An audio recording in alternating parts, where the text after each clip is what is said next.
ఇవాళ ఒక స్టోరీ చెప్పాలనుకుంటున్నాను. ఒక రియల్ లైఫ్ స్టోరీ. ఒక అబ్బాయి 32 ఇయర్స్ ఓల్డ్. ఫారెన్ కంట్రీలో ఎళ్లి సెటిల్ అయ్యాడు. Happy family. పెళ్లి చేసుకున్నాడు. 2 పిల్లలు. వాళ్ళ వైఫ్ అండ్ కిడ్స్ వాళ్ళు ఇండియాకొచ్చారు. Just for a small vacation. ఆ పీరియడ్ ఆఫ్ టైమ్‌లో ఆ అబ్బాయి అక్కడ సడెన్‌గా కొలాప్స్ అయ్యాడు. అదేంటి మార్నింగ్ లేచి he was perfectly fine. Did all his work. Morning ఆఫీస్‌కి ఇంకా క్యాబ్‌లో ఎళ్లి కూర్చుందాం. క్యాబ్ కోసం వెయిటింగ్. సో, క్యాబ్ వచ్చేసరికి suddenly he just got unconscious there. సడెన్‌గా పడిపోయాడు. సో, వెంటనే అక్కడ ఆఫీస్ క్యాబ్ వాళ్ళు ఎవరైతే ఉన్నారో క్యాబ్‌లో వాళ్ళు హాస్పిటల్‌కి తీసుకొనెళ్లారు. తీసుకొనెళ్ళే లోపే doctors declared that he went into coma. Story ఇక్కడి వరకు బావుంది. సో, వైఫ్ ఇండియా నుంచి ఫ్లూ అయిపోయింది. సో, అక్కడ కొన్ని రోజులు చూసారు. ట్రీట్మెంట్ చాలా కాస్ట్‌లీ అనేసరికి తను ఇండియాకి తీసుకొనొచ్చింది. సో, ఇండియాకి తీసుకొనొచ్చాక యాజ్ యూజువల్ అత్తమామల ప్రెషర్. వాళ్ళకేదో తెలిసిన డాక్టర్ దగ్గరే ట్రీట్మెంట్ ఇప్పించాలి అని చెప్పి ఏదో ఒక హాస్పిటల్‌లో పెట్టి 3 మంత్స్ ఏదో ట్రై చేశారు. But nothing worked. It became still worse. So, తను కాస్త ఫైట్ చేసి, తను రీసెర్చ్ చేసి ఒక సెంటర్ బావుంది. ఒక హాస్పిటల్ బావుందని చెప్పి ఆ హాస్పిటల్‌లో పెట్టారు. So, it's been 1 year. He is still in a coma. ఇక్కడ ఎందుకు నేనిది నా క్లయింట్ గురించి చెప్పాలనుకుంటున్నాను అంటే కోమా పేషెంట్‌కి అంటే ఒక వేరే ఫ్రెండ్ ద్వారా మాకి కాంటాక్ట్ వచ్చి మేము ఆయనని చూడాల్సి వచ్చింది. అక్కడెళ్ళి ఆయన కండిషన్ ఏంటి? థెరపీస్ ఏమన్నా వర్క్ అవుతాయా? అని చెప్పి వెళ్ళాను. Like as I am doing access bar therapy and sound healing therapy along with some basic counselling and all. And మా ఫ్రెండ్ చిన్న కొలాబ్ ద్వారా he is a yoga master and he is with acupressure. So, we thought we'll give some mix of treatments to him. So, ఎక్కడైనా possibility ఉందేమో, possibility అవుతదేమో. It's just a trial and basis like how it works. Sound healing work చేస్తుందేమో, access bar work చేస్తుందేమో అని చెప్పి వెళ్ళాము. అక్కడ వెళ్ళాక so, we sat and I asked her. వాళ్ళ వైఫ్‌ని అడిగాను అసలు ఏం జరిగింది? ఎలా జరిగింది? ఏంటి అని.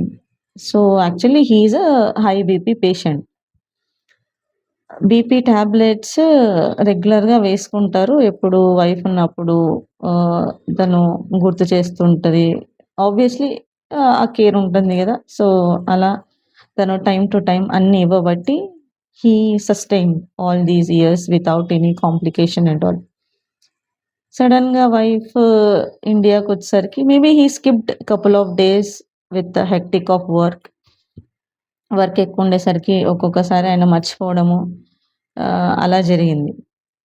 సో, ఆ టాబ్లెట్ ఏదైతే బీపీ టాబ్లెట్ ఏదైతే ఉందో అది మర్చిపోవడం వల్ల for certain period of time అది బ్రెయిన్‌కి ఎఫెక్ట్ అయ్యి సడెన్‌గా కొలాప్స్ అయిపోయారు. And directly he went into coma.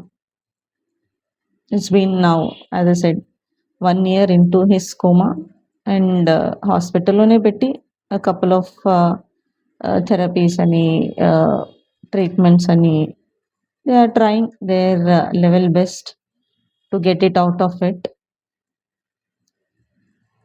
ఇక్కడ సెకండ్ పాయింట్ ఏంటంటే వైఫ్ 1 ఇయర్ నుంచి తనతోనే ఉన్నారు హాస్పిటల్‌లో. Just within the 4 walls just taking care of the husband. కానీ ఇక్కడ అత్త, మామ అంటే ఆ అబ్బాయి వాళ్ళ అమ్మ, నాన్న, వాళ్ళ బ్రదర్ సపోర్ట్ చేయడం వదిలేయండి. ఐ డిడ్ంట్ అండర్‌స్టాండ్ ఎందుకు మనుషులు ఇలా ఘోరంగా బిహేవ్ చేస్తారు అన్నది అర్థం కాలేదు.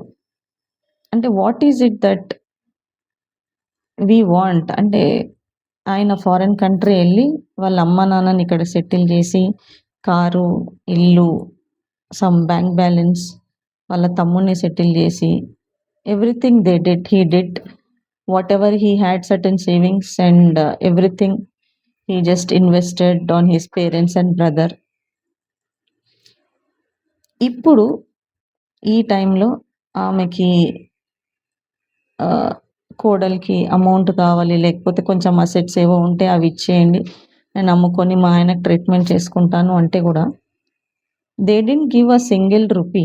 ఓకే, ఫైన్, డబ్బులు ఇవ్వలేదు, ఫైన్. ఏదో ఊరు నుంచి పెద్ద మనుషులను తీసుకొని వచ్చి ఆవిడ ఉంటున్న హాస్పిటల్లో వచ్చి అల్లరి చేసి, గొడవ చేసి, ఏదో పంచాయతీలాగా పెట్టాలని చెప్పి, దేనికి? మా కొడుకుని మేము ఇంటికి తీసుకొని పోతాము, ఏదో వాళ్ళు ఏదో మారుమూల పల్లెటూరులో ఉంటారు, మేము చూసుకుంటాము అని. ఫైన్, మీకి ఉండొచ్చు, మీ ప్రేమ ఉండొచ్చు, కొడుకుని దగ్గరుండి చూసుకోవాలని ఉండొచ్చు. But what if something emergency comes? అక్కడి నుంచి మనకు అంబులెన్స్ లేదంట, మినిమం హాస్పిటలైజేషన్ లేదంట వాళ్ళ ఊర్లో. ఒక నర్స్ వచ్చి కనీసం ఏదన్నా అడ్రస్ చేయాలి అని అంటే we don't know how far well educated they're to handle this coma patient and all. There is no such availability in an emergency. So కోడలు ఫైట్ చేసింది, లేదు మా ఆయన నేను ఇక్కడే పెడతాను, ఇక్కడే చూసుకుంటాను, డబ్బులు ఎంతైనా పర్లేదు అని తన ఏదో what ever the savings she has, she is doing it. Second, third point, సరే మీరు ఆస్తులు ఇవ్వలేదు, అమ్మాయికి సపోర్ట్ చేయలేదు, హాస్పిటల్కి వచ్చి గొడవ చేసి అది ఎండి దాకా వెళ్ళి ఎండి వచ్చి మళ్ళీ వీళ్ళని ఆ వైఫ్ని కొంచెం చెప్పి ఎందుకు ఇలా చేస్తున్నారు అది ఇది అని చెప్పి. ఇక్కడ పాయింట్ ఏంటంటే so life is so short. చూడండి, just he's still in 30s, early 30s. ఇంకా లైఫ్ ఎక్కువగా ఏం చూడలేదు. చిన్న చిన్న పిల్లలు. ఇప్పుడు వైఫ్ ఈయనను వదిలేసి వెళ్ళలేదు, అలానే పిల్లల దగ్గర వెళ్ళి ఉండి ఇప్పుడు చూడలేదు. ఎందుకంటే ఇప్పుడు వాళ్ళ స్టడీస్ డిస్టర్బ్ అయ్యాయి సడన్గా. ఇప్పుడు ఫారెన్ కంట్రీ నుంచి ఇక్కడ తీసుకొని వచ్చేసరికి it's been 1 year that studies got disturb. సరే ఆయన ఆఫీస్ వాళ్ళు ఏదో సపోర్ట్ చేస్తున్నారు ఇప్పటి వరకు, to some extent 1 year they were supporting with some minimum salary and all, because he has a good reputation and he has worked so hard. So office is providing certain things to him. Insurances అన్నీ అయిపోయాయి.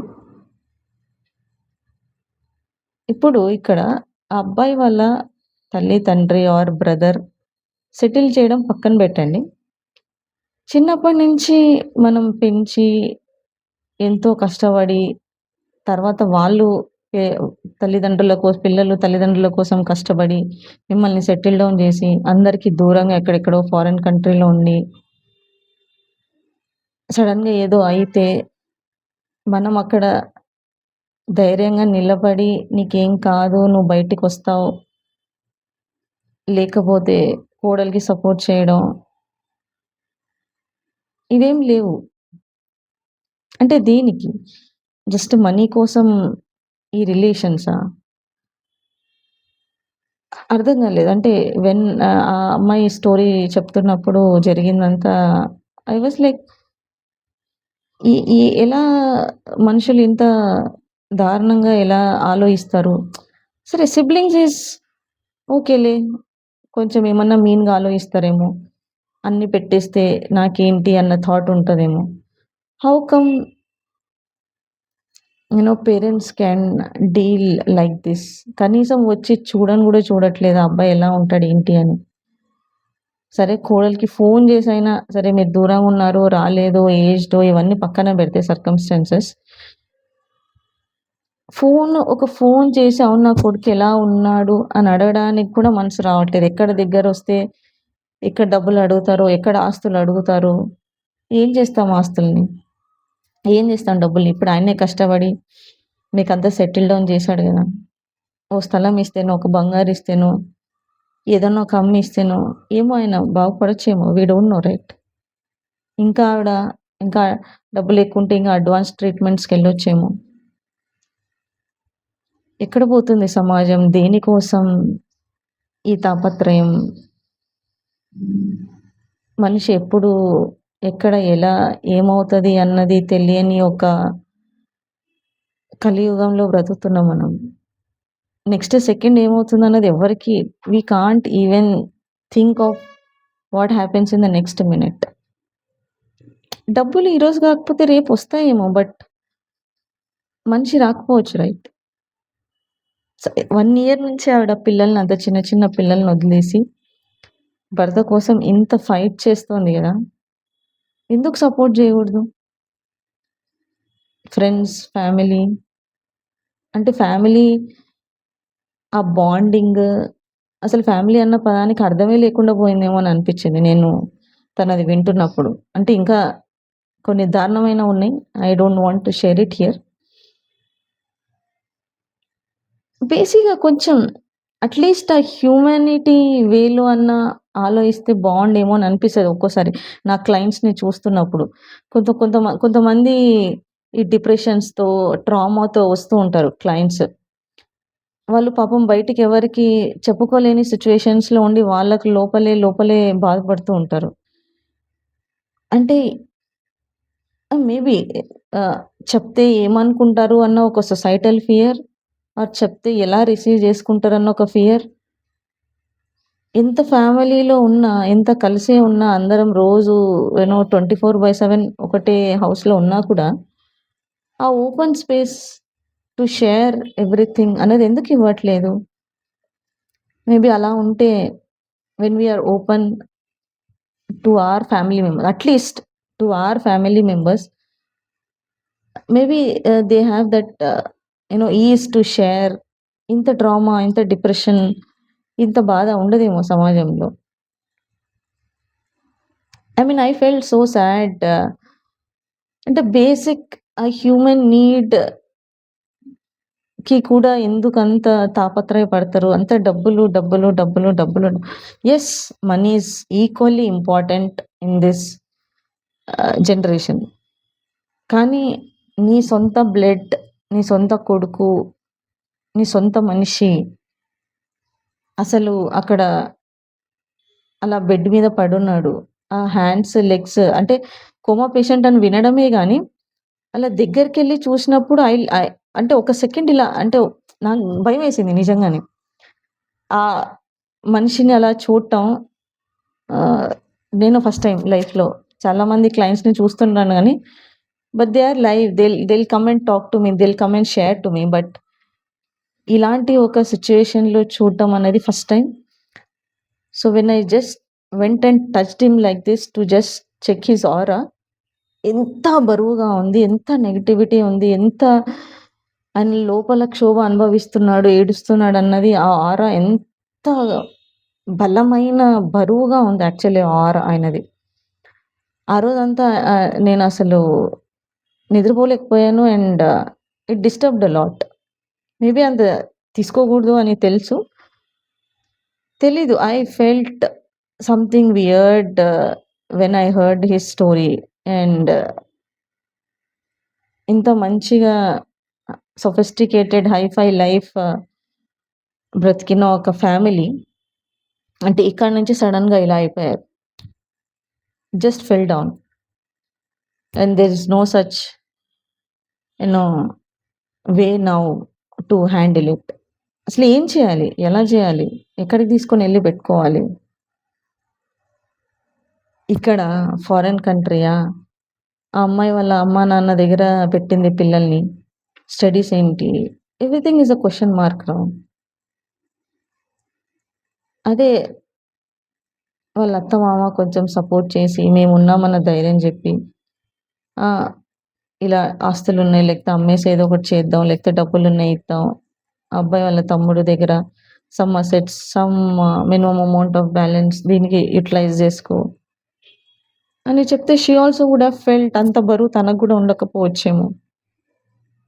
Imagine leaving everything and హస్బెండ్‌తోనే just 1 year within that 4 walls. We just can't even imagine being in the hospitalization. It's not that easy to handle it. So, just ఒక్క second ఆలోచించండి. మనం ఏదైనా చేసేటప్పుడు ఎందుకు చేస్తున్నాం? దేనికి చేస్తున్నాం? ఇంత దారుణంగా బిహేవ్ చేయాల్సిన అవసరం లేదు. And that too when people are down. అంటే సపోర్ట్ చేయకపోయినా at least be silent. Don't create a mess. You know already తను చాలా డిస్టర్బ్డ్ సిట్యుయేషన్. ఏం తెలియని ఒక క్వెషన్ మార్క్ లైఫ్‌లో. లైఫే క్వెషన్ మార్క్ అయిపోయింది. Because he is the bread earner. It just a small request to the in a human society. Just be simple. మీరు support చేసినా చేయకపోయినా at least be calm and don't create any messy or noise. ఇంకా already చాలా noise ఉంది. You don't know. I mean when I hear clients stories and all, చాలా trauma, చాలా depression, చాలా చాలా చాలా ట్రామా ఉంది. సమాజానికి అదే ఎక్కువ బరువు. ఇప్పుడొస్తున్న జనరేషన్ ఇంకా, ఇంకా ట్రామాలో ఉంటున్నారు. So, I request parents to take care of the kids. ఎంత ఏజ్ అయినా ఉండనివ్వండి. ఎలాంటి సిట్యుయేషన్ అయినా ఉండనివ్వండి. Just take care of the kids. Whatever the situation they are in. Generally clients information బయటికి షేర్ చేసుకోను. But don't know, this hit something different for me. అంత దగ్గర నుంచి ఆ కోమా పేషెంట్‌ని చూసినప్పుడు don't know, I couldn't able to take it. So, that's why I just wanted to share it. Be simple, be normal, be helpful, be sympathetic. Most probably main thing, be a human at least. Thank you.